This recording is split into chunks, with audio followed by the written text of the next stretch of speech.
3 patents. Let's just start there. I mean, tell me a bit about what it looks like to, create patents. Yeah, no, firstly, thank you for the compliment. I actually worked with a lot of very smart people out there. It's a team effort to really create those patents.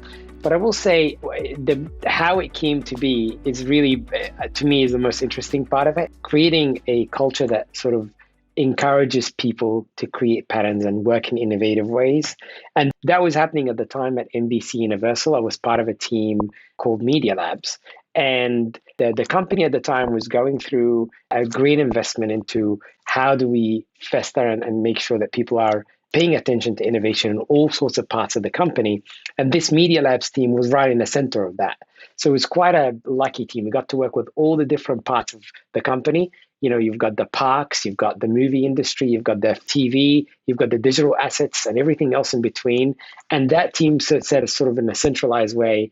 And the job was to really work with all those folks, understand what the challenges they have in the digital world, and sort of try and solve those problems with innovative solutions. So a lot of the day-to-day work happens sort of naturally in that way, where you're sort of trying to see a problem and then trying to work with it, whether it's a startup industry or your own development team, to come up with proof of concepts that sort of solve these solutions. At the same time, I had really intelligent lawyers that were great, and we would show them the work we'd do. And very often, some of them would come up with patents. So that's sort of the culture that allows for people to sort of create that. There's a lot of smart people in a lot of companies in a lot of places, but to create the culture first is really, I think, is the first step to do that. From there, I think creating the solutions can happen in many different ways. And some of them happen naturally, again, by just understanding problems and taking your time to think about the solutions that you could provide with them, engaging with different parts of the startup world, as I mentioned, but also working sort of day to day with a really clever development team and sort of trying to encourage them in a innovative way to solve those problems. This happens through hackathons that we were running internally and externally with other entities, whether they were the universities or just open to the market and everybody else can join.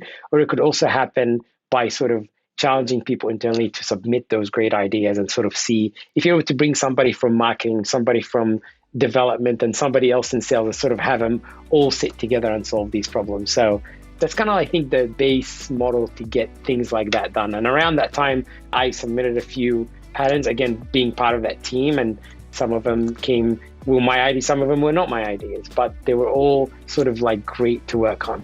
Hey, thanks for watching. This segment was made possible by our friends at Salesforce Commerce Cloud.